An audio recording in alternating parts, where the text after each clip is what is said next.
지금부터 질의를 끊임없이 다른 가게 스며든다 기자간담회를 진행하도록 하겠습니다. 안녕하십니까.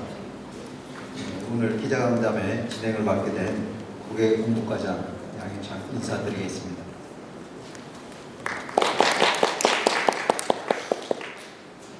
바쁘신 가운데서도 간담회에 참석해 주신 기자 여러분께 감사드립니다. 오늘 간담회는 우리는 끊임없이 다른 가게 스며든다 전시 소개를 위해 마련되었습니다. 오늘 기자간담회 순서에 대해서 간략히 말씀드리겠습니다. 먼저 관장님이 인사 말씀이 있은 후에 전시 소개와 질의 응답이 있겠습니다. 11시 30분부터는 전시실로 이동하여 직원 안내에 따라 전시 투어를 진행하도록 하겠습니다. 전체적인 오늘 행사는 12시에 종료 예정입니다. 종료 후에는 서수원으로 회차하는 우리 버스를 탑승하실 기자님께서는 레퍼런스 라이브를 이곳에서 식사를 하신 후에 12시 30분까지 로비로 1층 로비로 와주시면 출발할 수 있겠습니다. 그러면 지금부터 간담회를 시작하겠습니다. 먼저 미술관 관계자를 소개해 드리겠습니다. 최은주 서울시 미술관장님 참석하셨습니다. 정소라 학예연구부장 참석하였습니다. 정유진 아카이브 과장 참석하셨습니다. 유해동 학예연구사 참석하셨습니다. 다음은 오늘 프로그램에 참여하게 된 참여 작가님들을 소개하겠습니다. 권은미 작가님 참석하셨습니다. 그 다음에 나연 작가님 참석하셨습니다. 그 다음에 다카하시 겐타로 작가님 소개하겠습니다. 그러면 이어서 관장님의 인사 말씀이 있겠습니다.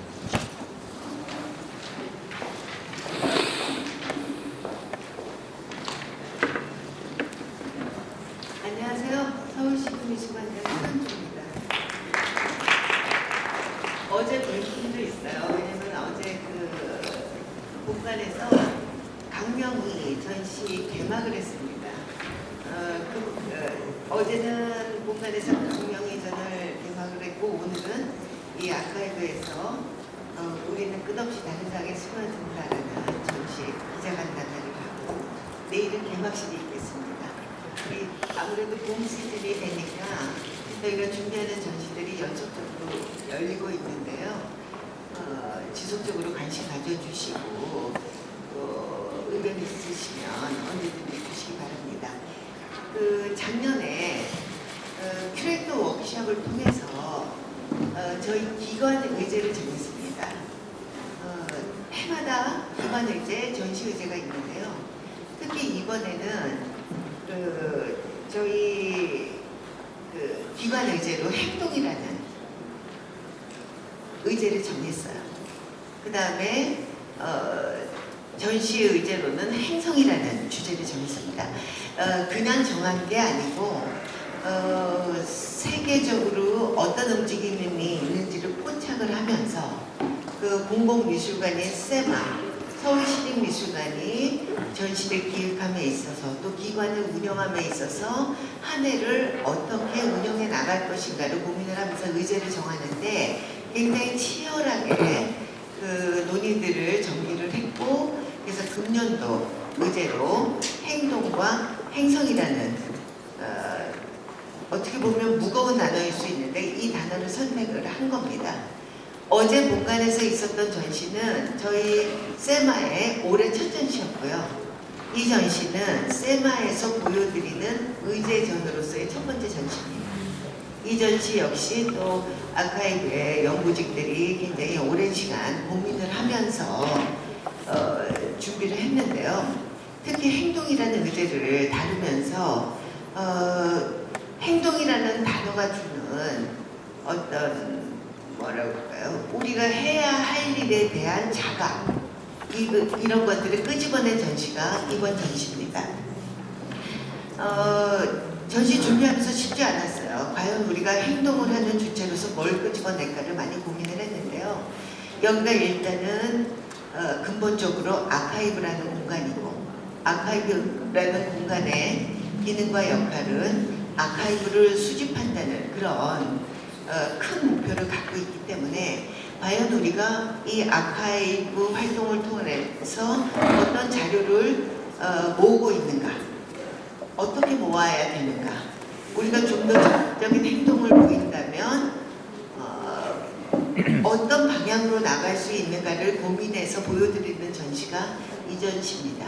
이렇게 이제 행동이라는 주제를 놓고 고민을 해봤더니 우리가 굉장히 공식적인 기관이고 공식적인 아카이빙 작업을 해보고 있는데 우리 이런 행동에서 미끄러져 나가는 그런 영역들이 있다는 것을 곳곳에서 발견하게 됐던 거예요. 예를 들어서 한국같이 근현대사가 격렬하게 정해졌던 나라에서는 역사적으로 미끄러져 있는 아카이브들 혹은 의도적으로 아카이빙 안 된 기록들이 있다는 걸 발견을 했고요. 또 우리 사회적인 현상으로서는 뭐 피어 문제라든가 그 다음에 더 나아가서는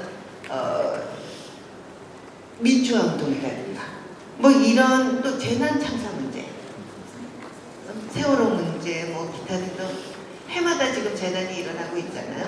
그래서 이런 것들에 대해서도 이 아카이브 기관이 갖고 있는 어떤 역할에 대해서 다시 한번 숙고하자 하고 그 미끄러져 나간 자료들을 하나하나 엮어서 만들어낸 전시가 이 전시입니다. 굉장히 무겁고 어떤 면에서는 진중한 전시입니다. 또 이거를 그냥 아카이빙 하는 거에서 끝나지 않고 전시로 만들어내려니까 그 과정도 쉽지 않았어요. 그래서 겨울 내내 정유진 과장 또 유해동 학예연구사가 고민하면서 만들어냈습니다. 저는 보기에 만족스럽습니다. 왜냐하면 이 전시가 완성된 전시가 아니라는 생각을 해요. 완성된 어떤 지점으로 가기 위한 과정을 보여주는 전시라고 생각을 하거든요. 그런 면에서 굉장히 충실하게 기획된 전시이기 때문에 각 섹션별로 제시되고 있는 아카이빙 작업들을 눈여겨 봐주시고 또 제언도 해주시고 그래서 저희가 이 아카이브라는 기관이 정말 이렇게 발걸음 하나하나 내디딜 때마다 더 잘 나아갈 수 있도록 도와주시기 바랍니다. 인사 말씀 여기까지 드리겠습니다. 감사합니다.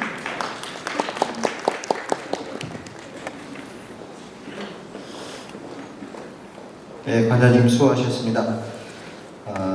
다음은 정유진 미술아카이브 과장의 전시 소개와 유해동 학예연구사님의 전시 설명이 있겠습니다. 그런 다음 질의응답을 받도록 하겠습니다. 네, 안녕하십니까. 서울시립미술아카이브의 과장 정유진입니다. 서울시립미술아카이브의 2025년 첫 번째 전시 주제기획전입니다. 우리는 끊임없이 다른 강에 스며든다를 소개해드리도록 하겠습니다.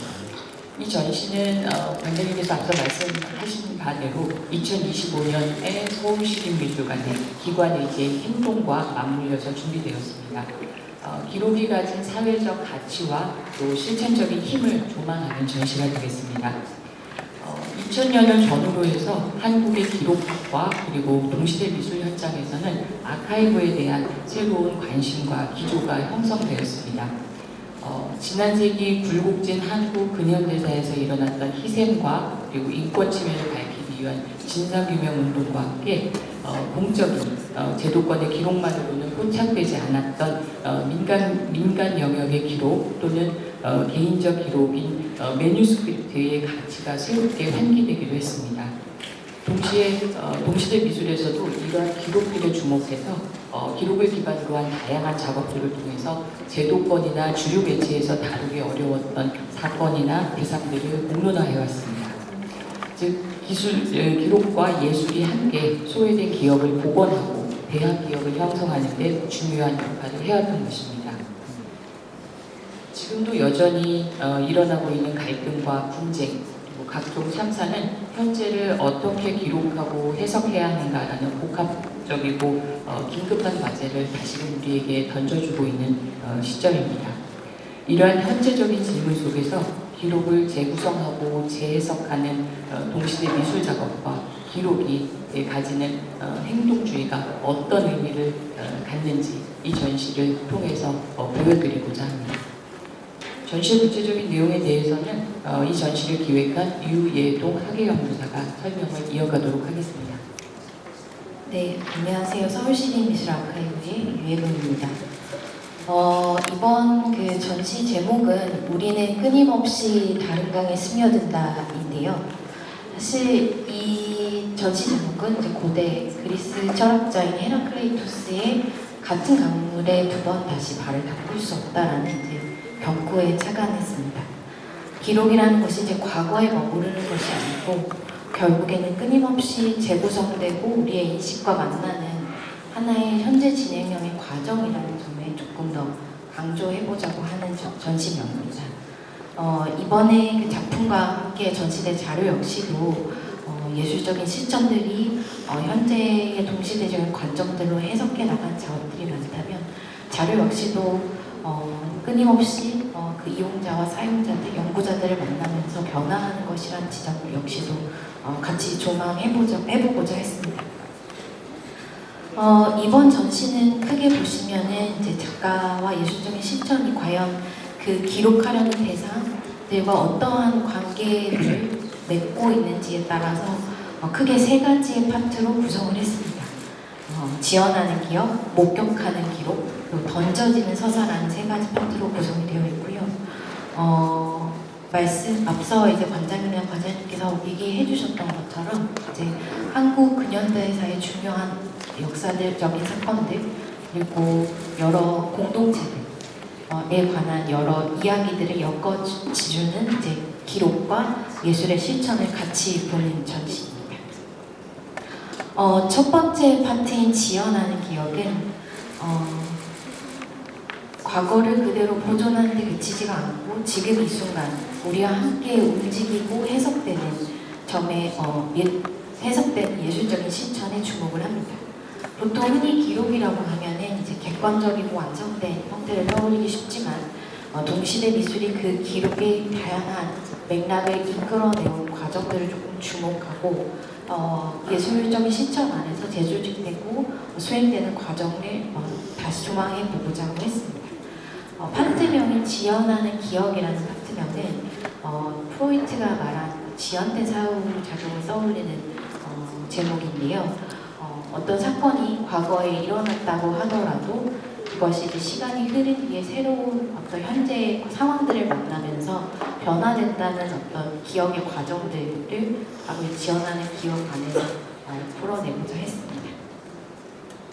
지연하는 기억 파트에는 이제 세 분의 그 작가 팀이 참여를 하시는데요. 윤지원 작가의 이제 무제현의 사진과 강원도 여행은 이제 여러 가지 이미지들과 텍스트들을 몬타주 형태로 엮어낸 영상 작품이고 이 작품을 통해서 드러나는 미시적인 서사들이 연결되어가는 작품이라고 볼 수가 있고요. 이러한 윤지원 작가의 어떤 동시대의 경험들을 이야기하는 작업들은 특정한 사건이나 인물로서 조망되기 어려웠던 민주화운동 과정에서 가족운동 기록과 공명하는 부분으로서 이번 전시에 구성이 됐습니다. 이번 전시는 또 소수자, 공동체 아카이브에도 주목하는 지점이 있는데요. 특히 성소수자 안에서도 여성 성소수자, 그리고 트랜스젠더의 삶을 역사화하는 문상훈 작가의 작품과 이태원은 무엇일까 기록하기라는 이무기 프로젝트의 작품을 한국 퀴어 아카이브의 퀴어락 자료들과 연결해서 볼 수 있습니다. 퀴어락의 자료는 이제 1990년대 여성 성소수자 인권 모임이었던 끼리끼리의 자료들로 구성이 되었는데요. 90년대 이런 여성 성소수자들의 활동들이 오늘날 동시대의 역사 쓰기 작업들과 어떻게 이어지고 있는지 이번 마지막 1번 파트에서 확인해 볼 수 있으실 것 같습니다. 두 번째 파트는 목격하는 기록이라는 파트이고요. 기록이 어떤 단순한 사실 전달을 넘어서 우리 감정과 행동의 변화를 일으킨 어떤 정동의 힘에 주목한 예술 작품을 소개하려고 합니다. 특히나 문헌이나 기록이 충분하지 않거나 오랫동안 사회에서 금기시되었던 사건들을 어떻게 현장에서 예술가들이 새롭게 기록하고 그 사건을 관객들에게 전달하는 목격의 어떤 현장을 만드는지에 주목합니다. 관객은 단지 사실을 아는 데 그치는 것이 아니고 사건이 남긴 어떤 상처, 역사를 실제 몸과 감정으로 체화할 수 있는 작업들이 펼쳐집니다. 작품을 통해 매개한 기록이 이제 기록을 듣는 대상과 기록이 되는 대상과 함께 공유할 수 있는 기억을 형성하는 작동에 대해서 주목하는 파트입니다. 이번 목격하는 기록에는 이문순 작가의 바다 작품과 그리고 제주 사상 평화재단의 자료들이 같이 엮여서 전시가 될 예정인데요. 제주 사상의 어떤 진상규명 과정들, 80년대, 90년대 주로 진행되었던 진상규명 과정들은 이문순 작가의 제일 제주인들 그리고 제주를 떠나서 이산해야 했던 제주 사삼의 현재 역사들을 보여주면서 지금 관객들이 과연 예전에 일어났던 사건들과 과연 어떻게 정서적인 연대를 가질지 질문합니다. 이 파트에는 또 우리 사회에서 오랫동안 사건 이후로 잘 알려지지 않았던 일본군 위안부에 관련된 자료와 작품이 같이 전시가 됩니다.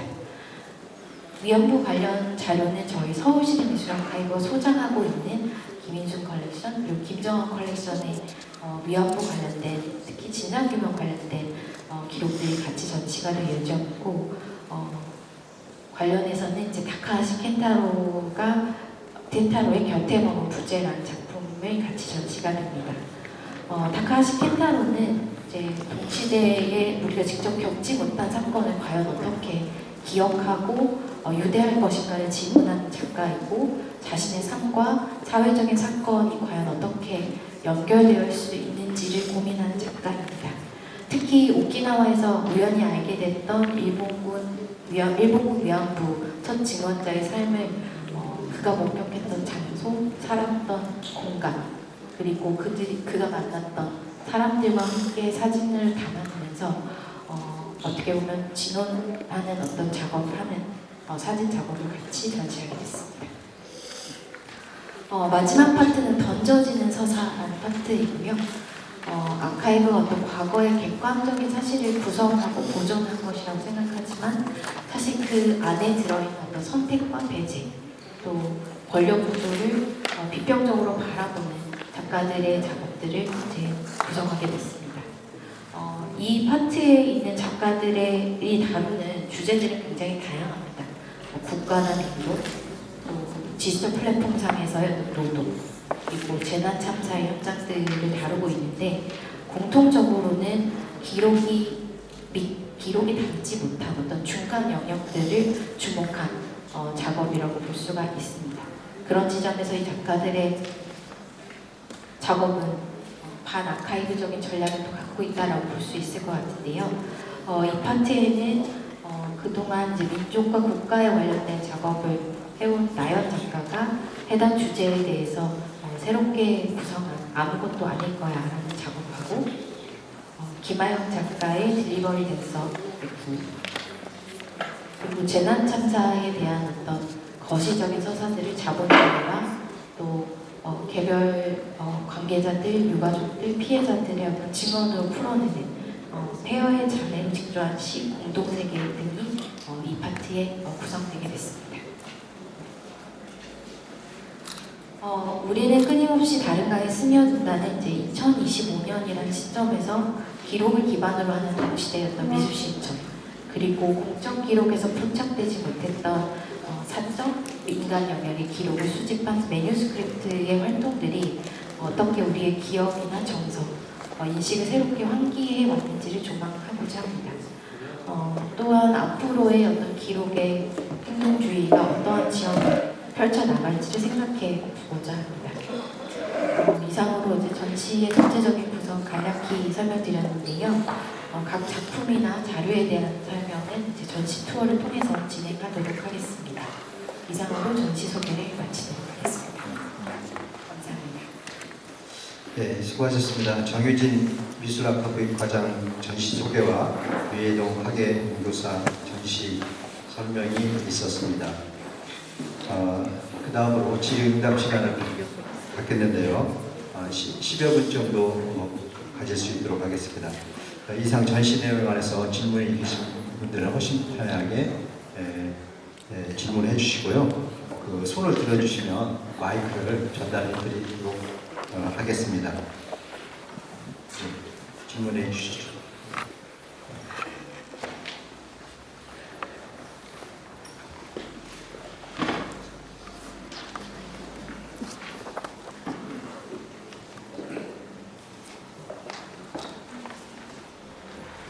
네, 전시 설명 잘 들었습니다.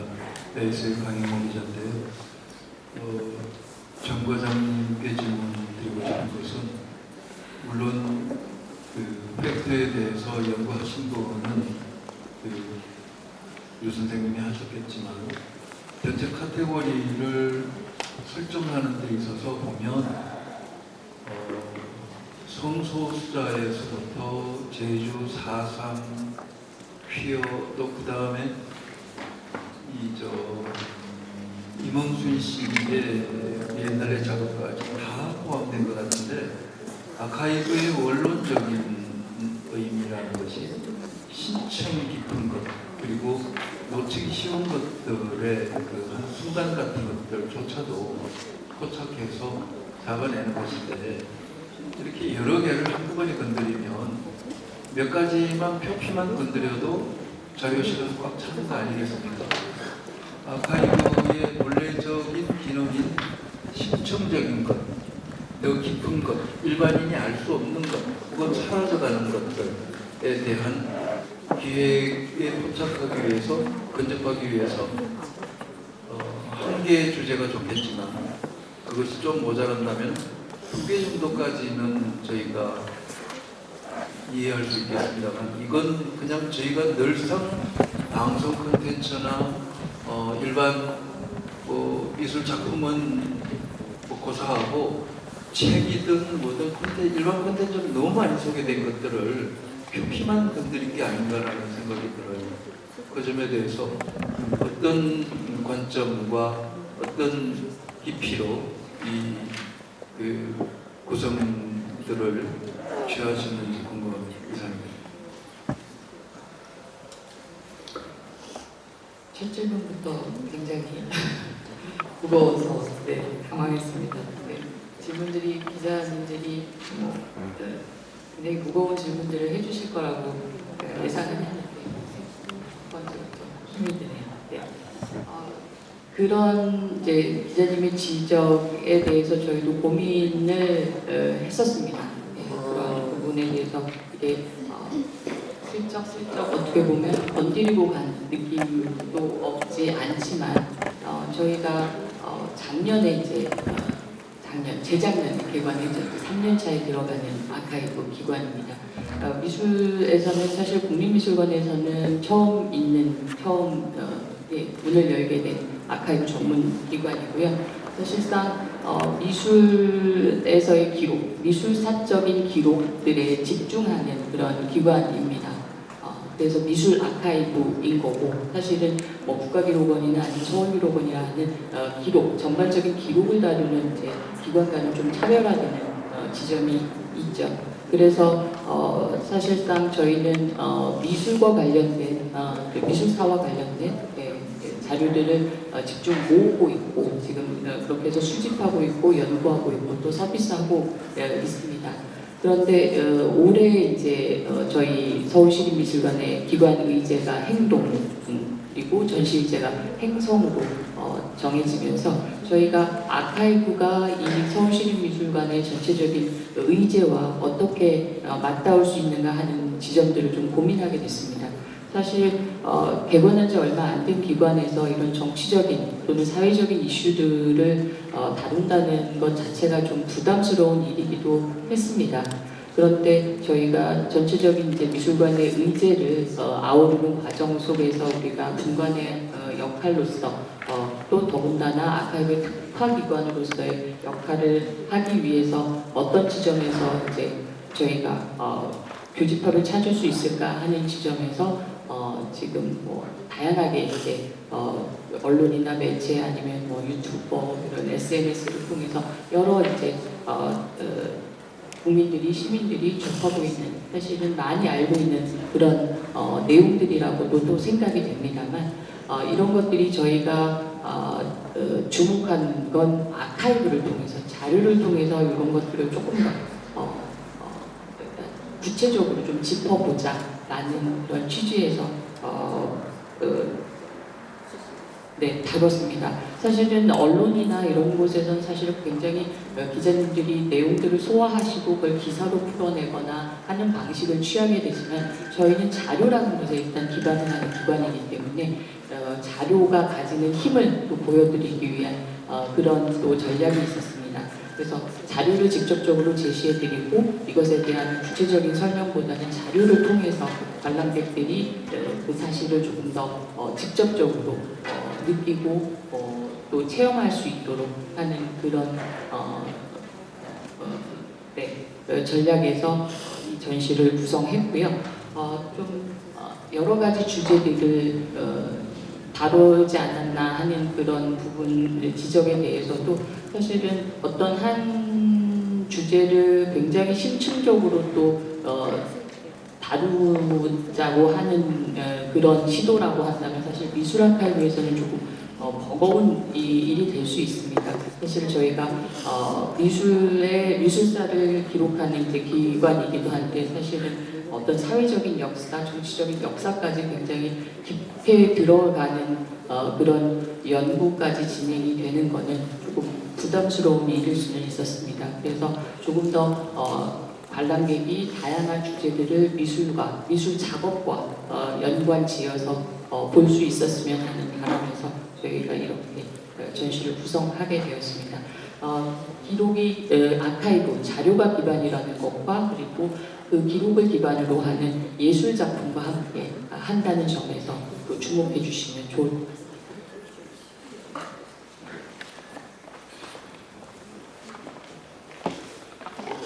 질문하실 분 해주시죠.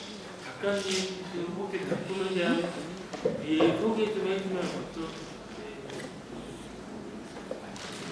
네. 작품에 대한 소개는 이제 오늘 참여하신 세 분의 작가가 전시 조금 이따 있을 전시 투어에 같이 동행을 하시게 되니까 그때 또 설명을 듣도록 할 수 있을 것 같습니다.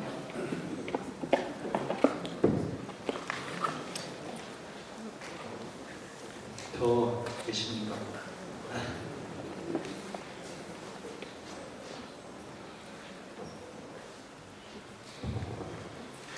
네, 서울대학교 조합 기자입니다.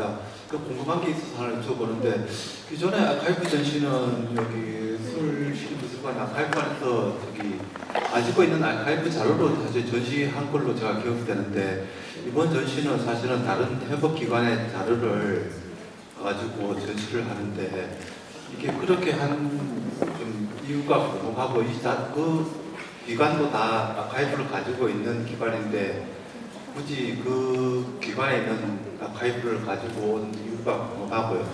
향후 앞으로도 이런 식으로 전시를 할 것인지에 대해서 좀 알고 싶습니다. 네.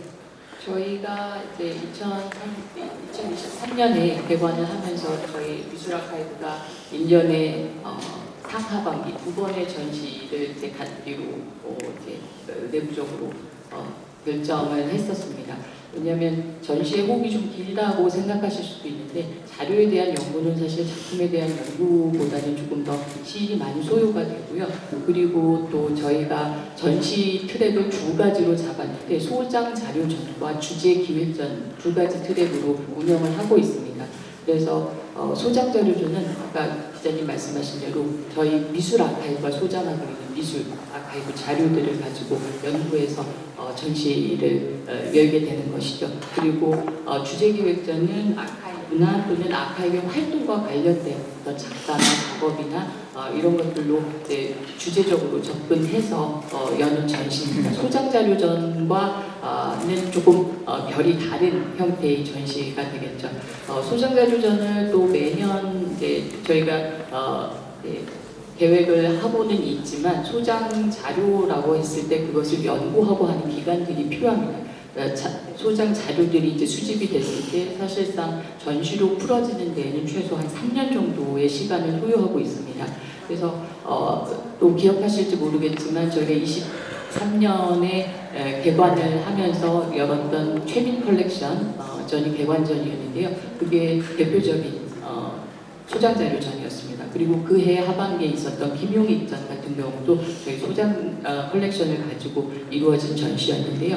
그 전시들 같은 경우는 한 해 이제 2번의 소장자료전을 기획했었는데 그거는 이제 개관 원년이기도 했고 그리고 그간에 이 아카이브 기관 건립을 준비하면서 단연간 또 준비해온 그런 그 내용들이 있어서 1년에 소장자료전을 2번 개최하는 것으로 개관 원년을 보내게 되었는데요. 이후에 이제 다른 자료들이 차차 이제 수집이 되면서 그 자료들에 대한 또 연구가 또 진행이 되어야 하는 부분이 있어서 소장 자료전을 매년 열지는 못하게 되는 또 상황이 왔습니다. 그러면서 또 저희가 소장 자료전에 국한하지 않고 아카이브나 또는 아카이빙 활동 또 그게 미술과 관련된 것일 수도 있고 이번 전시처럼 이제 다른 협업위원과의 협업을 통해서도 이루어질 수 있는 그런 주제기획전으로 풀어낸 측면입니다. 그래서 소장 자료전과 주제기획전 두 트랙으로 돌아간다. 올해는 이제 주제기획전으로 하반기에도 이제 저희 전시의제와 관련된 주제기획전으로 구성이 되어 있습니다. 그래서 아마 내년 정도에는 또 저희 가지고 있는 소장 자료를 연구해서 풀어내는 소장 자료전이 또 계획이 되어 있어서 다양한 방식으로 또 저희 전시를 또 경험하실 수 있으리라 생각이 됩니다.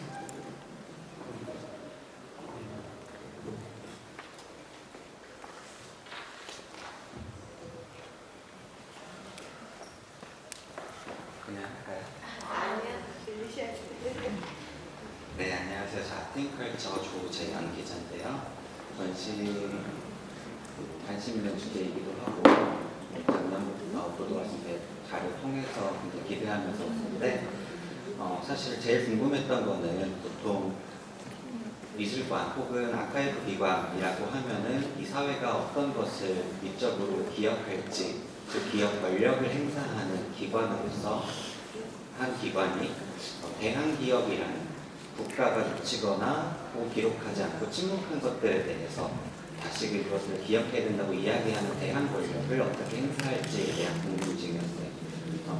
기업 권력 기관이 대한 기업에 대한 개념을 만들 때 그것은 어떤 전시가 되고 어떤 주제를 다룰 것인가에 대한 궁금증이 있었는데 특히나 이번 전시에서 보면은 아까 그거 너무 여러 개를 다루느냐고 깊이 있는 기업 아카이브는 좀 불가능하지 않았느냐라는 지적도 있었지만 한편으로는 그 와중에서 선택되지 못한다고 누수되는 것들은 어떤 기준을 가지고 선별이 되었을까 또 궁금한 지점이었거든요.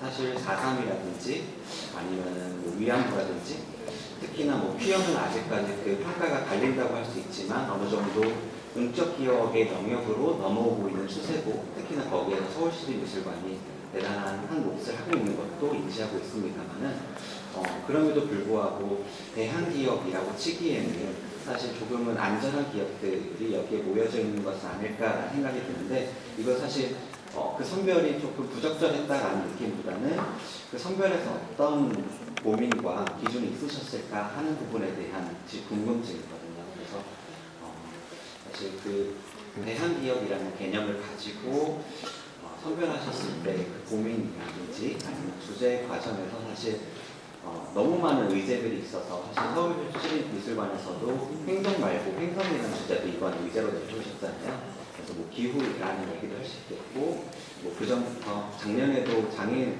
베리어 프리 관련한 전시들을 많이 여셔서 장애인이라는 주제에 대해서도 많은 아카이빙이나 전시 기획 담론들이 아마 내부에 있었을 것 같은데 수많은 그런 의제 중에서 어떤 선택들을 하셨을지 과정이 무엇이었을지 궁금합니다. 사실 이제 한국에서 굉장히 많은 이제 매니스크립트가 형성이 되어 왔고, 특히나 이런 이제 사적과 민간 영역의 기록에 주목을 한 지점들은 확실히 이제 2000년대를 넘어서면서 과거의 세기를 조금 다시 진상규명하자는 운동과 함께 그 과정에서 나온 많은 기록들을 주목한 경우들이 많았어요. 그래서 공동체 아카이브 이전에 사실은 우리나라에서 좀 특수하게도 이런 사건사 아카이브에 많이 주목을 해왔고, 물론 굉장히 많은 기관들이 있기 때문에 과연 그 기관들 중에 무엇을 선택할 거냐는 지점은 당연히 교육자로서 고민을 많이 한 지점인데, 한 가지는 이제 2000년대 이러한 공론화 과정들이 가능했던 지점들이 결국에는 이제 작가분들의 작업에 실제 발언할 수 있는 장들을 같이 만들어 온 부분이 있다라고 생각을 했기 때문에 조금 더 2000년대부터 이 아카이브를 지속해오고 있는 기관들을 조금 더 중점적으로 바라봤고, 기록 기관뿐만 아니라 예술에서도 같이 공통적으로 교차적으로 주목하고 있는 제 사건과 기록이 무엇인지를 조금 많이 고민을 했습니다. 그런 지점에서 교차가 있는 이제 3가지의 기관 또 지점들이 이제 선정이 된 것이고, 사실 이 기관들은 단순히 기록을 모으는 기관의 역할만 하는 것은 아니고 진상규명이라던가 민주운동 계승한다는 굉장히 다양한 역할을 갖고 있지만, 그 기능 안에서도 아카이브의 중요성을 많이 두고 있는 기관, 특히 이 아카이브를 공공에게 오픈하는 기관들을 조금 더 중요하게 생각을 했습니다.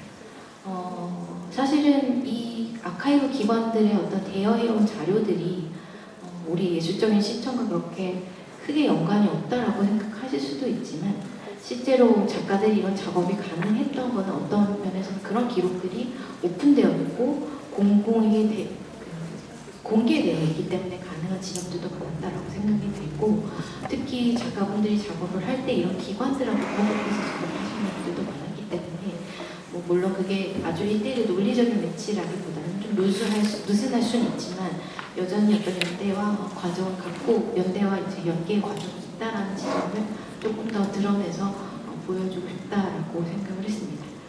사실은 각자의 그 갖고 있는 기록들이나 주제들이 물론 굉장히 많은 분들이 알고 계시리라고 생각은 하지만, 저희도 실제로 이 기록들을 구체적으로 봤을 때는 그들이 구체적으로 얘기하는 바는 생각보다 우리가 알지 못하는 영역들을 환기시켜주는 부분들이 많다라고 생각을 했습니다. 그런 지점에서 기록이 갖는 것들을 그 사실 자체라기보다는 정말 그 당시 어떤 맥락, 정말 구체적인 증언을 실제로 보여주는 지점이 어떤 사실과 정보를 전달하는 지점이 더 중요한 지점이라고 생각을 하고, 그런 부분들은 당연히 동시대에 많은 작가분들도 주목을 했다라고 생각하고 있습니다.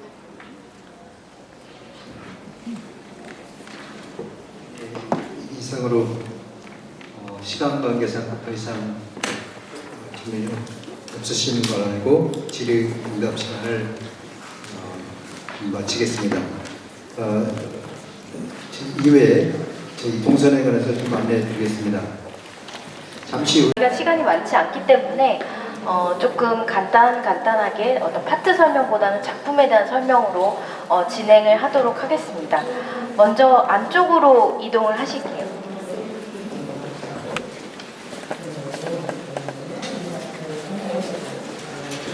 지금 파트 1에는 말씀드린 대로 윤주원 작가의 영상 2개와 문성욱 작가 그리고 이무기 프로젝트 이렇게 3개의 작품을 구성을 하고 있습니다. 윤주원 작가의 무제 시리즈 2작품이 지금 이제 상영 중에 있는데요. 무제 시리즈 앞에 보시면은 이제 이미지와 텍스트들을 병치하는 방식으로 우리 실제 경험하고 있는 여러 가지 현상들, 특히 뭐 사진이라던가 역사, 집단적인 무의식 등을 이야기하는 작업입니다. 윤주원 작가의 어떤 특성상 거대한 서사에서 포착되는 경험들을 영상으로 담아내기보다는 미시적인 조각들과 이미지들이 어떻게 연결되어 있는지를 이야기하는 작품으로 구성이 되어 있습니다. 그런 지점은 사실은 특정한 사건사나 인물로서 조금 조망되기 어려웠던 민주화 운동에서의 어떤 가족 운동의 자료들과 맞닿아 있다라고 보실 수 있을 것 같습니다. 안쪽으로 이동하시겠습니다.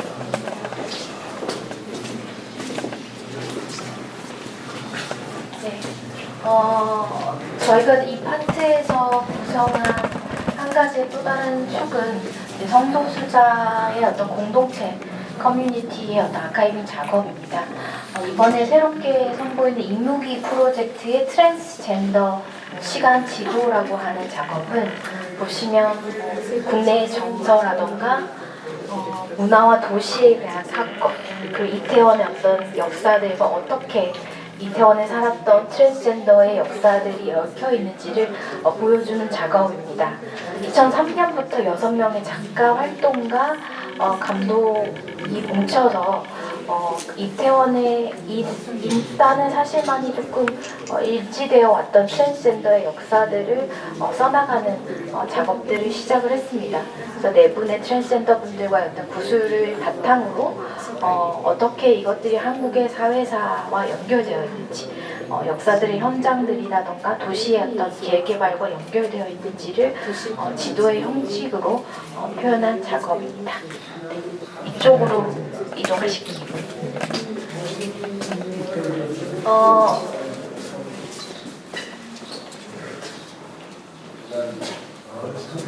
저희가 이런 성소수자 커뮤니티에서 주목한 퀴어락의 자료는 바로 여성 성소수자 모임이었던 1990년대의 끼리끼리에 관련된 자료입니다. 지금은 한국 레즈비언 상담소로 이어져 오고 있는데요.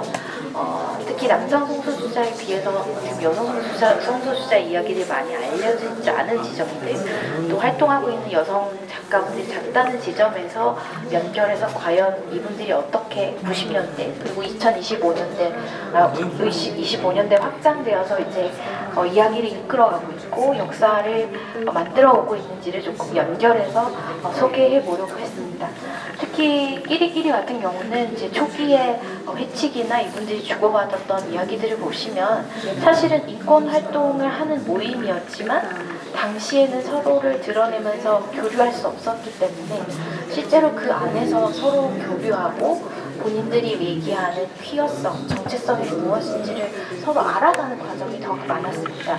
그런 지점에서 우리가 인권활동이라고 하는 지점이 어떤 운동의 개념이라기보다는 이런 연결과 연계의 차원이었다는 걸 좀 보실 수가 있고, 실제 기록들을 읽어보시면 이분들이 가졌던 되게 친밀하고 유대적인 감정들도 많이 녹아져 있는 기록이기도 합니다. 앞서 잠시 소개드렸던 윤지원 작가의 작업과 연결된 민주화 운동 기념사업의 자료는 이제 가족운동에 관련된 자료입니다. 가족운동이라고 하시면은 이제 국가 권력이나 여러 가지 탄압에 의해서 수감된 신수들의 석방을 위한 가족들의 운동이라고 보실 수가 있는데, 1970년대 이제 국가역, 또 85년도에 설립된 국가역을 통해서 가족들이 어떤 양심수의 석방뿐만 아니라 여러 가지 민주화의 현장에서 곳곳에서 활동해온 기록들을 보실 수가 있습니다. 특히 퀴어락과 마주하고 있는 이 자료는 어떻게 보면 연관성이 있다고 보실 수가 있는데, 민가요에서 진행하셨던 목요 집회 같은 경우도 물론 국가보험 철폐라던가 양심수의 석방을 이야기한 자리이기도 했지만 앞서 보셨던 성소수자분들이라던가 사회적인 약자의 인권 침해 활동을 증언하는 자리이기도 했습니다. 그런 지점에서 민주화 운동 또는 가족들이 가졌던 이 운동에 대한 의미가 본인들의 가족을 위한 활동이었다라기보다는 그것을 넘어서 일반적인 어떤 민주화 과정 그리고 인권 침해에 대한 어떤 운동이었다라는 것을 같이 보실 수 있는 자료입니다. 두 번째 파트로 넘어가겠습니다. 두 번째 파트는 앞서 말씀드린 것처럼 목격하는 기록이라고 하는 파트이고요. 어떻게 보면 작가분들이 대상들이 우리가 막각해오거나 잘 사회적으로 인식되지 않았던 어떤 대상들, 주체들을 어떻게 섬세하게 담아내고 정서적인 유대를 갖게 만들기 위해 여러 가지 작업을 해왔는지에 주목한 파트입니다. 안에는 이제 이문순 작가의 그 바다라고 하는 작품을 보실 수가 있는데 제주 4.3 사건과 관련한 일련의 작업에서 연장선에 있는 작품이고요. 3채널 교수를 하고 다양한 이공으로 이주해 간 한국인들, 조선인들의 이야기를 하고 있습니다. 이 영상을 보시면 이 안에는 굉장히 다양한 관점을 가진 인물들이 등장을 하고 이들이 결국에는 2, 3대 역사를 가지면서 어떻게 그 과정들을 회복해 왔는지 주목하는 이쪽으로 역사를 부분을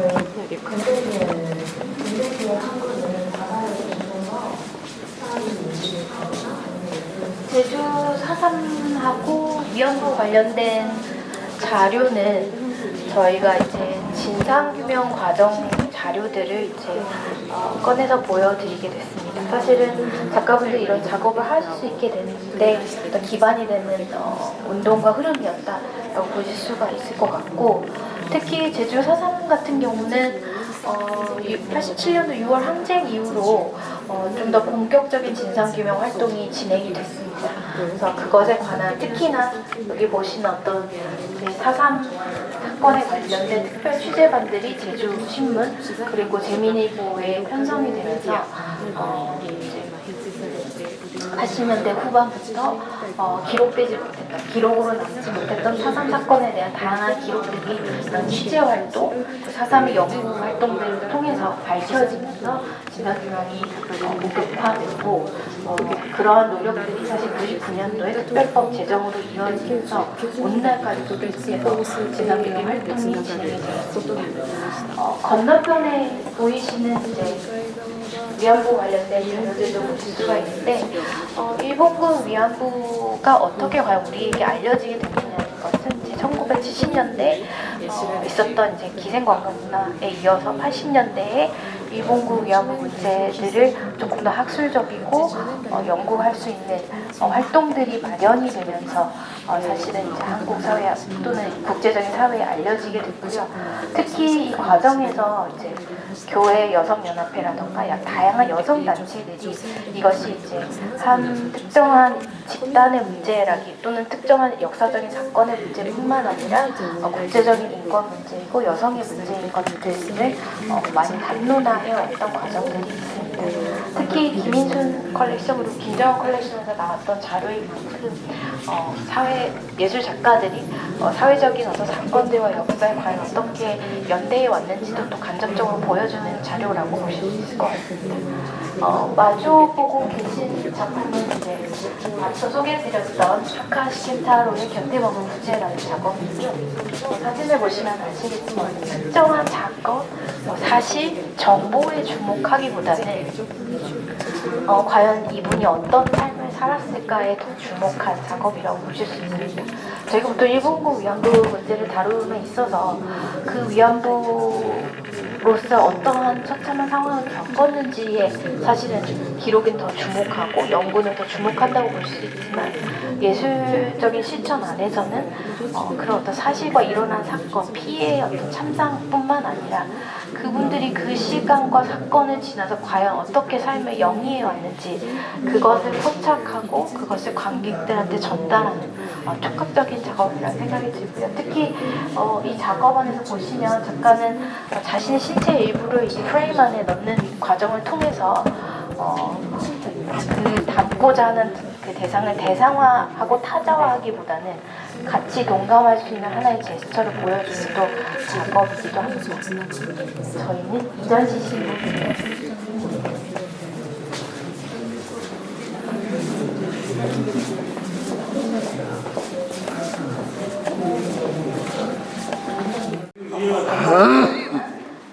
사별을 정당화하는데 사용될 수 있다는 지점들을 본인이 보고 수집한 다양한 기록들을 연결하면서 이야기하는 작품입니다.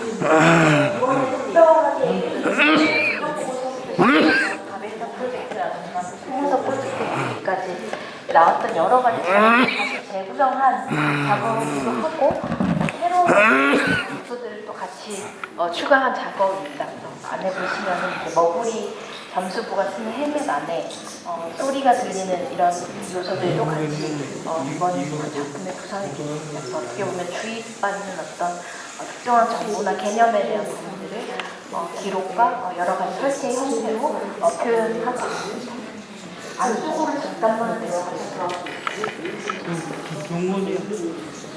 안쪽의 작품은 딜리버리 등서구라는 김하연 작가의 작품이고요. 김하연 작가는 사실은 아카이브는 좀 김하연 작가는 공부만 이어오다가 2018년 정도를 사례적 픽션이랑 방법론을 픽션을 강조하는 작업들을 많이 진행해 왔습니다.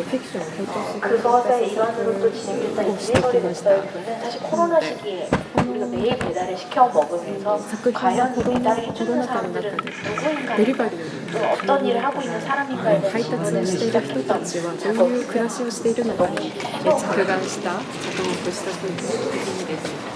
이 작업은 사실은 전통적인 사진, 영상이라는 매체를 넘어서 실제 우리 현실에서 부딪히고 있는 가상현실, 어플리케이션 사람들의 현실은 과연 무엇인가를 또 대안적으로 생각해보는 작품이기도 하고 디지털 플랫폼 안에서 알고리즘의 어떤 지배 속에서 과연 어떤 현실적인 문제들이 있는지 다시 드러내는 작업입니다.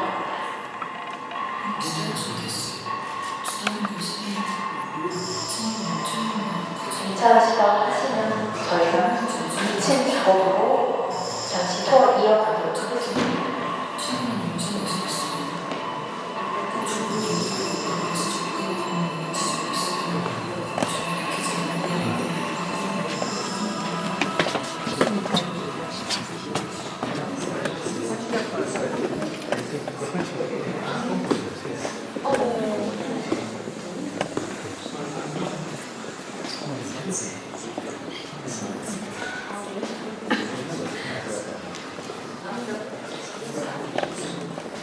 폐허의 잔해로 직조한 시이라고 하는 작업이고요. 이 작업은 우리 사회에서 계속 일어나고 있는 이 재난 참사에 관련된 작업입니다. 이제 특정한 사건을 지시하기보다는 거대적인 어떤 서사 안에서 그리고 미시적으로인 어떤 서사 안에서 이 이야기들을 엮어낼 수 있을지 고민한 작업이고요.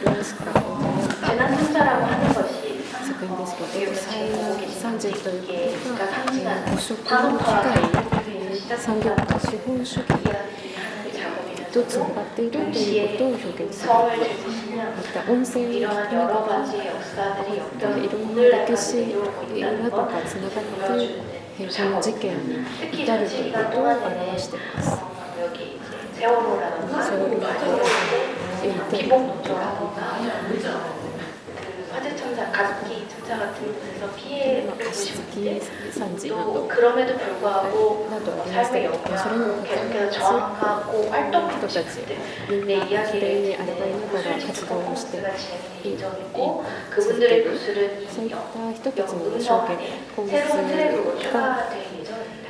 그래서 거대한 어떤 서사들 안에 권력 구조, 사회 자체는 구조 안에서도 개인의 목소리를 가진 강한 두 개의 추를 같이 구성하는 작품을 이게 실제 직접이고 아마 이제 피아노인데 피아노라는 모티브를 사용을 한 것은 작가분이 한 이런 참사 현장에 분향소를 철거하는 일들을 도와주시게 됐는데 그때 들려온 가족들의 울음소리가 하나의 음성과 사운드를 갖다는 것을 착안해서 만드신 거고 피아노 위에는 슬퍼하는 자아에게 복이 있나니라는 마태복음의 구절이기도 하고 윤동주 시인이 썼던 팔곡이라고 하는 시에서 8번 반복되는 문구입니다.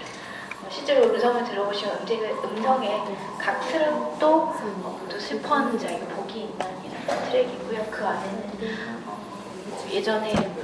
예전 그 영국에 일어났던 지난 참사에서부터 그 울음에 대한 어떤 모티브들을 좀 더 들어보실 수 있습니다. 어떻게 보면 우리 사회가 어떻게 이 숫자 피해자였던 그 이야기 증언들만으로 이렇게 잡눌러냈던 재난 참사를 과연 어떻게 우리가 기억할 것인지, 어떻게 그러한 단편적인 이야기들에 저항할 것인지를 보여주는 작업입니다. 전시 투어는 여기까지이고요. 오늘 현장에 또 작가분들이 같이 와주신 상태이기 때문에 또 질의가 있으시면 작가분들 저한테 같이 또 해주시면 설명을 드리도록 하겠습니다. 같이 투어 진행해주신 여러분들께 모두 감사드립니다. 감사합니다.